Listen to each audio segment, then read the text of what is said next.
Olá a todos. Hoje venho aqui falar um bocadinho aqui neste direto sobre um tema que tem levantado bastantes questões e discussões, que é a situação, será que existe grappling, ou seja, luta agarrada no karaté? Para isso, não há nada como deixar uma pergunta que vou tentar esclarecer e desenvolver ao longo desta live. Não será muito longa, mas vou tentar não deixar nada em aberto, deixar aqui algumas visões daquilo que os mestres nos foram deixando e alguns historiadores sobre realmente a situação do grappling no karaté. Será que o karaté realmente tem alguma luta corpo a corpo ou luta agarrada?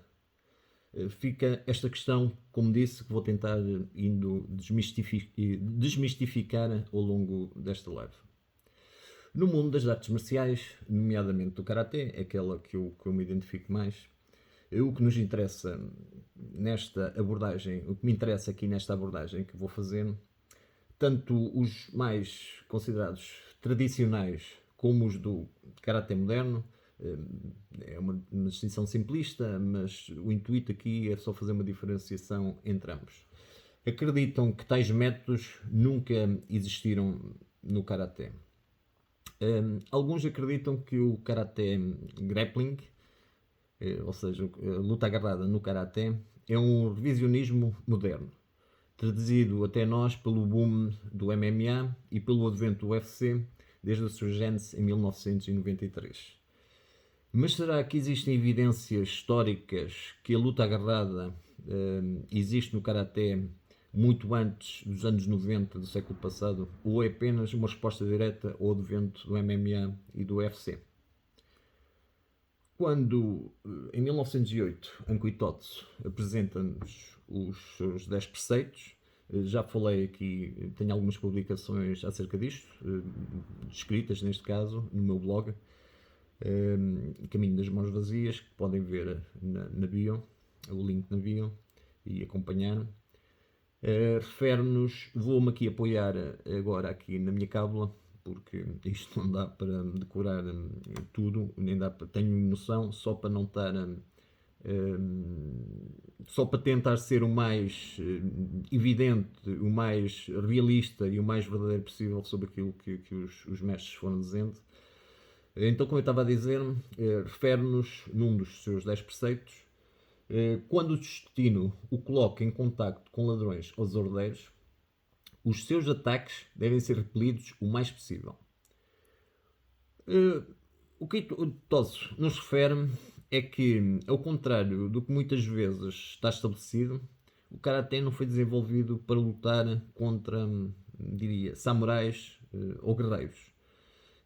Outro responde para os dias de hoje, palavras minhas, né? No octógono, na cage ou propriamente no ringue. Ou seja, numa luta de MMA. Mas como ferramenta de proteção contra agressores na vida cotidiana, na vida comum. Por outro lado, Itosso, há um preceito, que é o sexto, em que ele nos diz que entrar, defender, soltar, quando agarrado, são todos métodos de Torité. E Tots escreve, já vou falar em relação a esta questão do Torité, e Tots escreve sobre conceitos-chave importantes. O Iri, que significa o entrar, o Uke, que significa o receber, o defender, e Azushi, que pode ser traduzido como evitar, afastar. Mas, por exemplo, no Jujutsu, significa libertar-se do clinch, do agarrar. Ou, por exemplo, segurar a mão e libertar. Isto é um mero exemplo. Segundo o Itoetsu, todos estes conceitos são métodos do que é chamado Torité, ou seja, que não é mais que literalmente traduzido quer dizer agarrar, ok? Torité, T, mão, agarrar a mão, daí estar a falar. Mas pronto, simplificando, situações de agarrar. Conforme se pode verificar no texto de Itosso, não é claro se o Torite a que ele se refere é o mesmo conceito do Torite relacionado ao Jujutsu. No entanto, um dos alunos de Itotsu, Antei Tokuda, quando no seu artigo de 1909 transcreve a carta de Itotsu, num artigo chamado Tote, ou Tode, acrescenta entre parênteses o seu próprio comentário sobre o método de Torite, em que ele assemelha esse método Torite às técnicas de projeção de judo, do judo. Deste modo, poderemos interpretar as palavras de Itotsu, que a maneira do Karate lidar com o grappling cotidiano é entrar primeiro, contra-atacar então, e quando for possível sair mais depressa da situação. Isto principalmente quando falamos no Karate. Agora, o objetivo do Karate não é propriamente ali uma luta agarrada, é o contacto, o princípio do Ippon, entrar, sair, e se potencialmente a luta se desenvolver para uma situação de proximidade, então tentar sair o mais depressa possível. Então, nesse sentido, a imagem que Totsu nos apresenta é que o Karate, no início do século passado, não tinha como foco a luta contra um adversário especialista em métodos de combate, mas antes em situações de defesa pessoal, em contexto da vida comum, em contexto cotidiano. Poderemos então dizer que apresentava métodos simples de luta agarrada, mas como referi anteriormente, bastante rudimentar para lidar com alguém especialista em métodos de combate, principalmente em situações de luta agarrada. Deste modo, eu não concordo com aqueles que afirmam que o grappling do estilo MMA pode ser encontrado nos karaté tradicionais do karaté, muito devido àquilo que eu falei, porque o karaté utilizado no karaté, o grappling, ou seja, a luta agarrada, pressupõe um contexto mais complexo, propriamente a luta agarrada. Nós encontramos algumas situações no karaté muito simples, muito rudimentar. Uma coisa é certa, os grappling do MMA tanto permitem lidar com situações da vida cotidiana, como defrontar num ringue outros lutadores similares, o que não poderemos dizer propriamente do grappling do karaté tradicional. Agora, à parte, como comentava comigo um dia destes uma pessoa com uma vasta experiência do karaté e com muitas passagens pelo Japão, em que ele me dizia, como karateca, se quisesse ir para o UFC ou MMA, teria que obrigatoriamente, ele dizia-me, teria que obrigatoriamente treinar boxe para situações de impacto e de proximidade, e jiu-jitsu para situações de chão. Caso contrário, não teria a mínima hipótese, porque o karaté, apesar de bastante abrangente, como todos nós sabemos, todos estamos ligados a esta área, é bastante limitado para lidar com situações em que nos confrontamos com especialistas nas outras áreas, de grappling, de proximidade, nomeadamente em trabalho de proximidade e trabalho de chão. Isso é mais que evidente.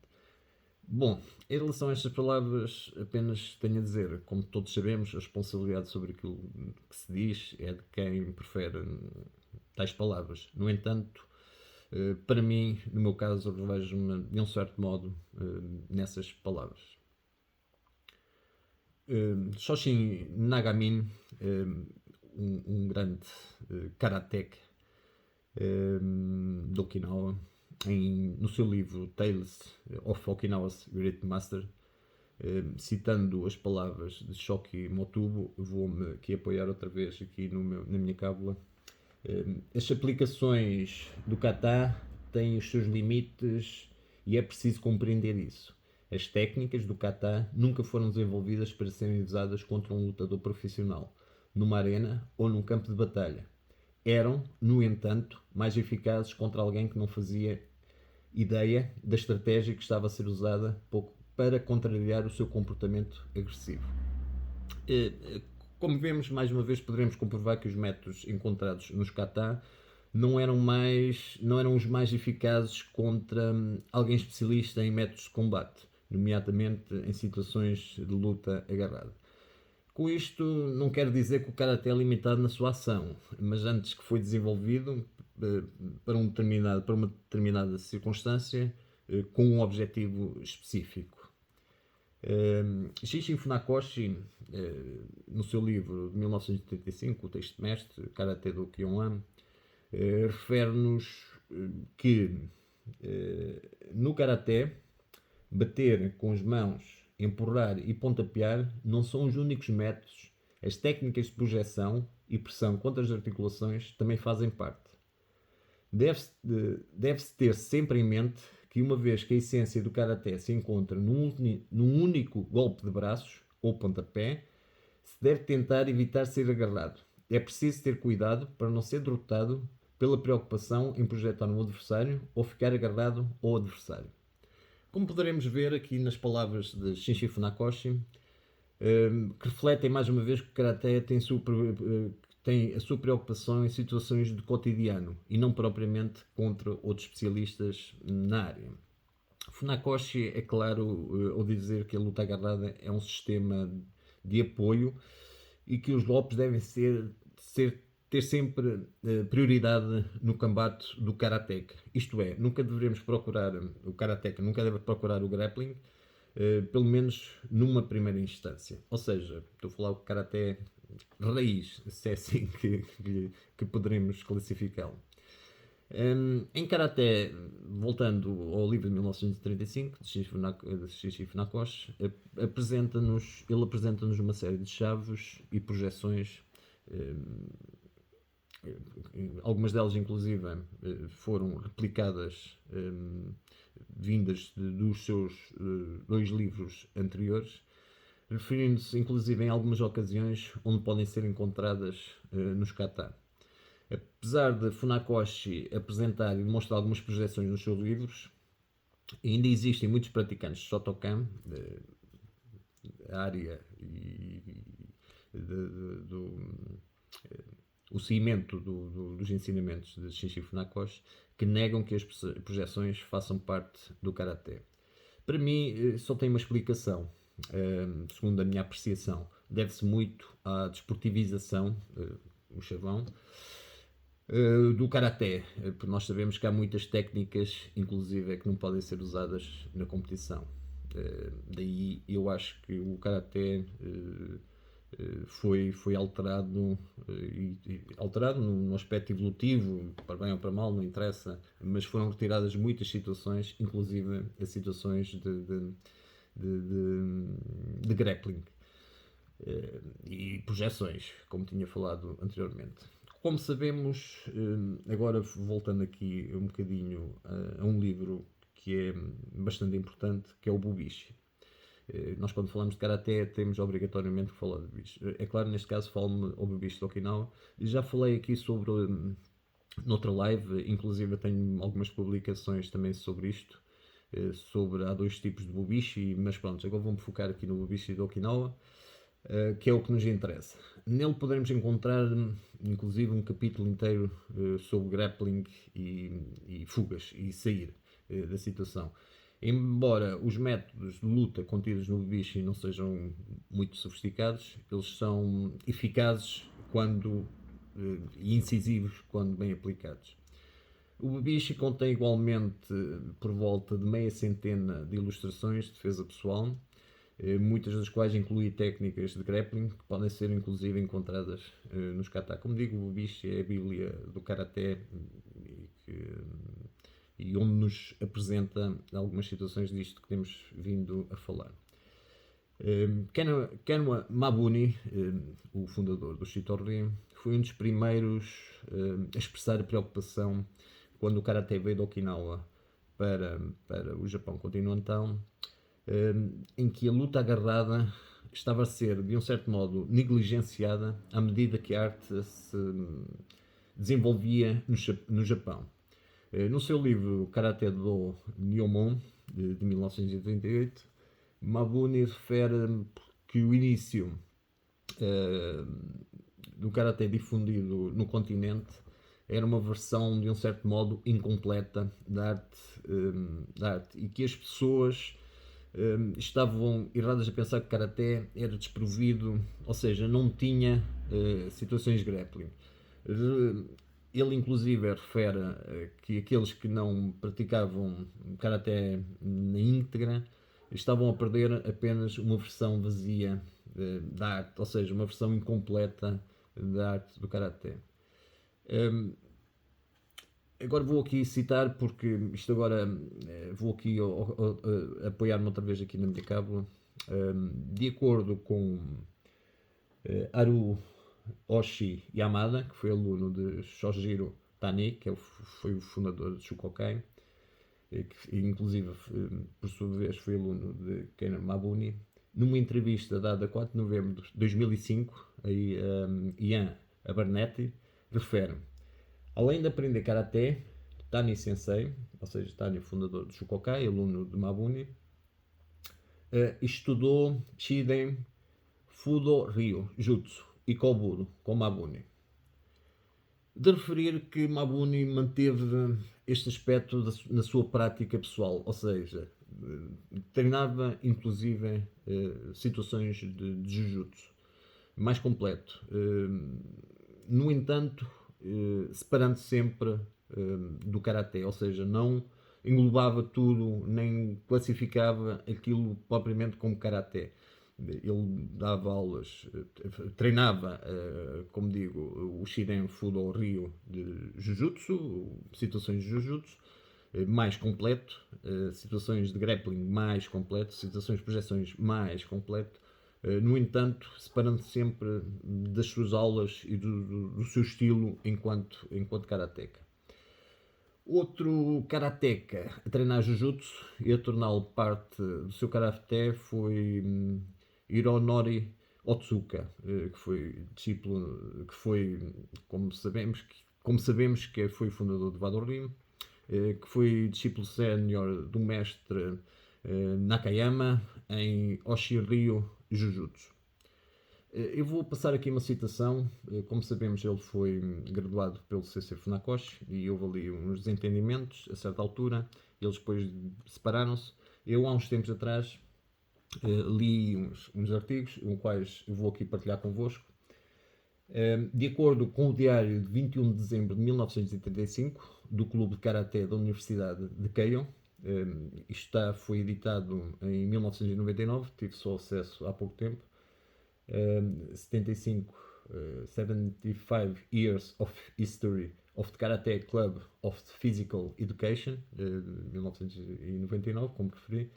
Parece que Shinji Funakoshi não soltou muito bem que Otsuka incorporasse nos treinos técnicas de Jujutsu. Eu vou ler a passagem que aparece exatamente neste diário. Reunidos na cidade de Kazuga, às 6 da tarde, nos dirigimos então a caminho da casa do mestre Funakoshi, com Gori, Fukozen e Takabayashi. Entre os membros reunidos estavam aqueles que pertenciam à Universidade de Waseda, Universidade de Takushoku, Universidade de Comércio de Tóquio, Escola Médica Nipónica, Primeira Escola Secundária, o representante sénior, Universidade de Shuo, Loja de Departamentos Matsuzaka e os secretários e membros séniores da nossa universidade, Shimokawa e Tsujioka. Primeiramente, Jigo, ou Yoshitaka, filho de Shinji Funakoshi, comentou sobre a expulsão de Hironori Otsuka, principalmente devido à diferença de estilo entre o mestre Funakoshi e o Sr. Otsuka. O Sr. Otsuka ensina outro estilo, embora seja um discípulo, não possui nenhuma devoção, caindo na heresia. É o que está lá escrito. De qualquer maneira, foi estabelecido que tal situação lamentável foi causada graças à fraca união da sede e dos seus alunos.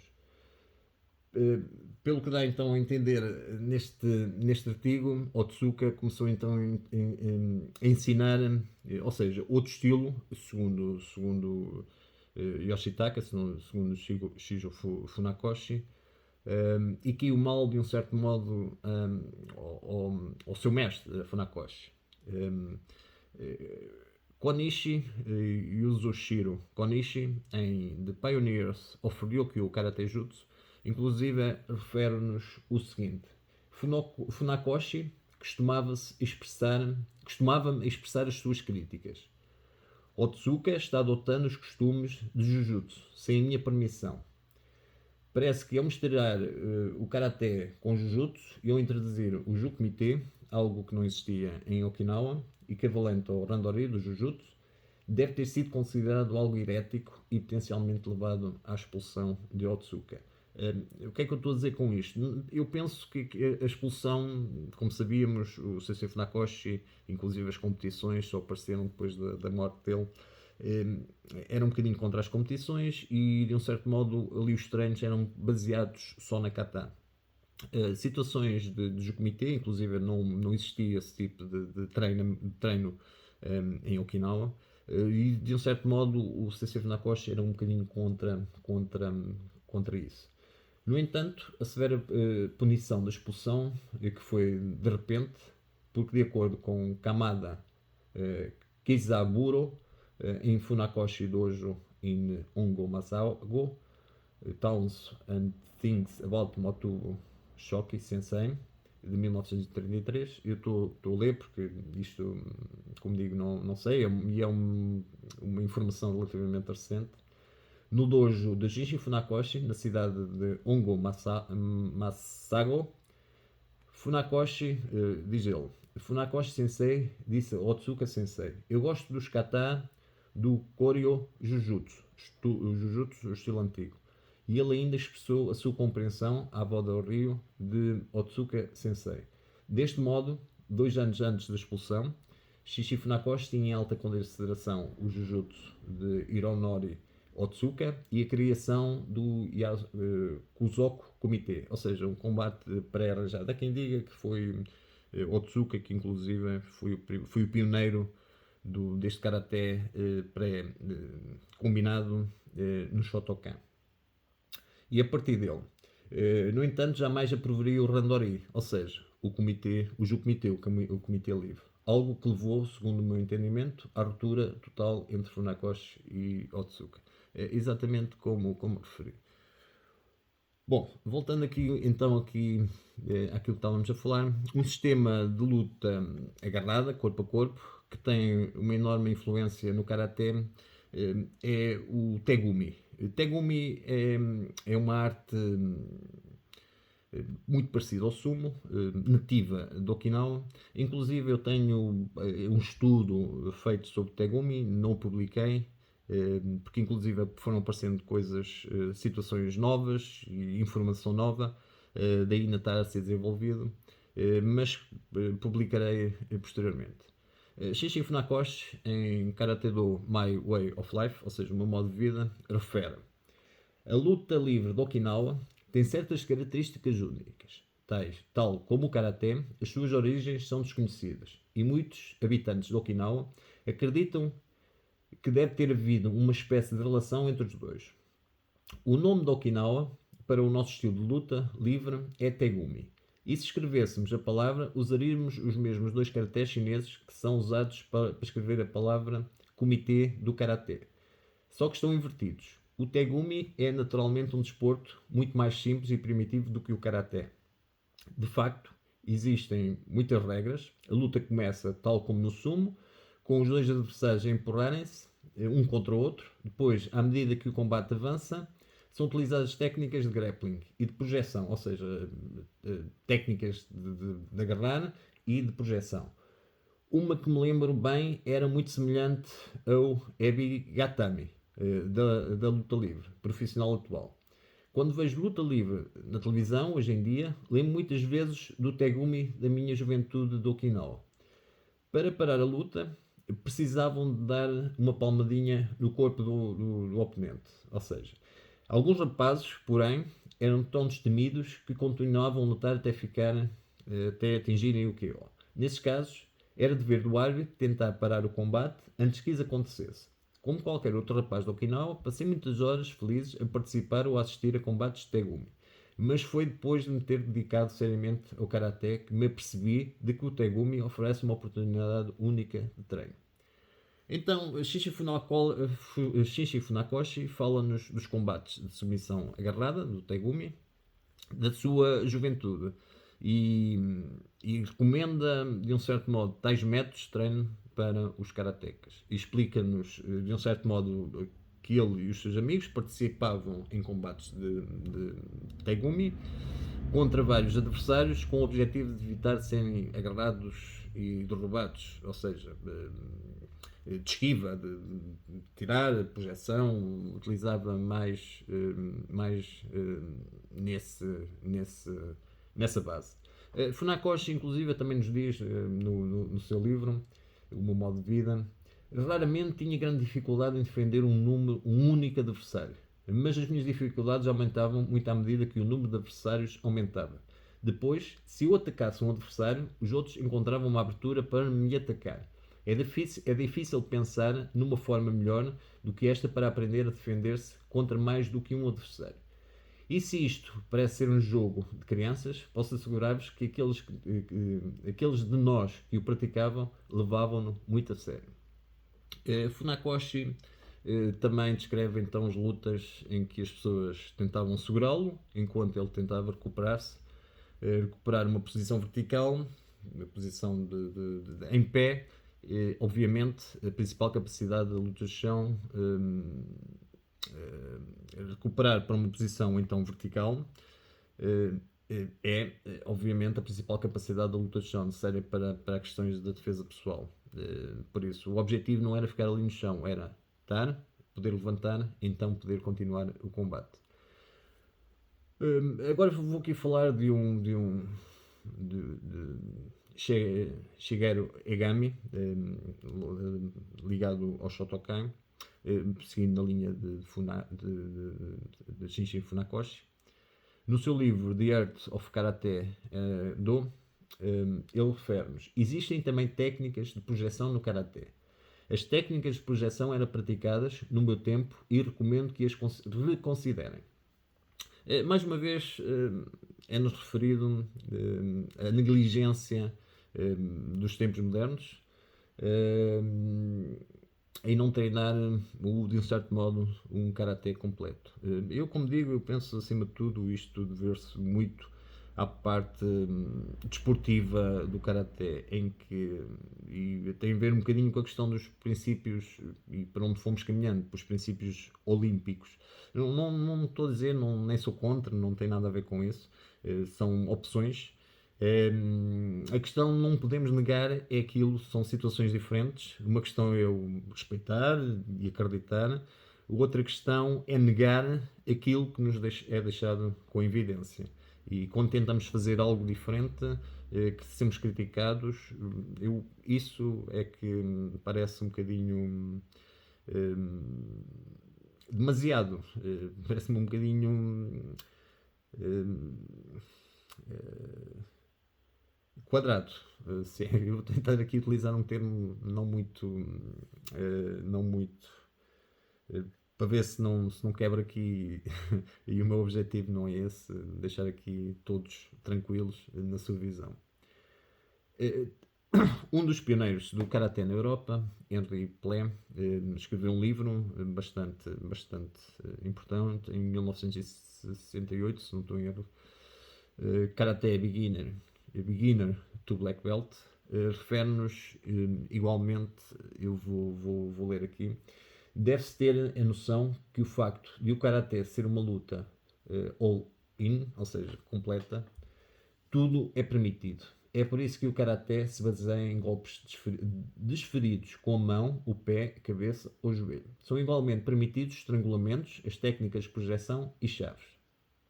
De facto, existe uma enorme quantidade de referências históricas sobre o grappling no Karaté. Eu referi só aqui algumas, há muito mais a falar, mas já vamos aqui com 30 minutos, eu não queria estar a alongar isto muito mais. A verdade é que os métodos de luta agarrada no Karaté foram muito ampliados, de um certo modo, pela ascensão do UFC, do MMA e posteriormente do UFC. No entanto, é importante referir e vincar que não há como escapar ao facto do grappling no Karaté, apesar de muitos dizerem que não, já existia muito antes de 1993, ou seja, isto é, desde antes da criação do UFC. No entanto, é importante sublinhar que o grappling que se utiliza no Karaté, ou seja, a luta agarrada, não é comparável à que é utilizada pelos profissionais de MMA e do UFC, conforme fui explicando ao longo desta live. Porque, conforme nos refere Ian Abernethy, no seu livro Karaté Grappling Método, se eu esta aqui vou tentar citar assim um bocadinho de cabeça, se o seu verdadeiro, se o seu objetivo é competir no, no grappling desportivo, vou-lhe chamar assim, ou possuir algumas capacidades para superar um lutador treinado, então, conforme eles nos diz, seria de todo útil treinar uma arte de luta específica.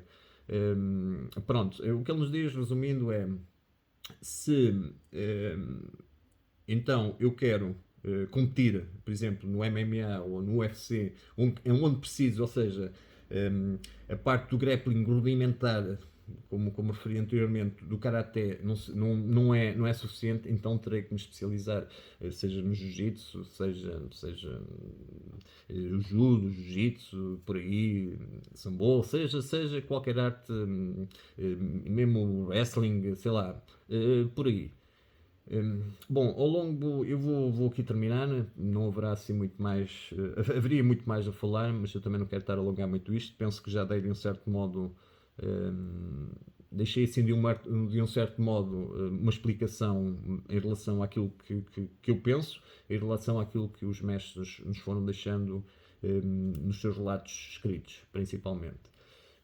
Bom, ao longo deste texto, então deixei claro que os métodos de grappling no Karaté já existiam muito antes do aparecimento do MMA. Mas também referi que o grappling do Karaté não está ao mesmo nível do grappling do MMA. E por si só, aqueles que dizem que os métodos do MMA estiveram sempre presentes nos kata, também digo que está totalmente errado. Ok? Eu vou deixar aqui então por terminada a live. Espero que tenham apreciado. Eu vou deixar isso depois gravado. E pronto, é tudo. Ok, muito obrigado.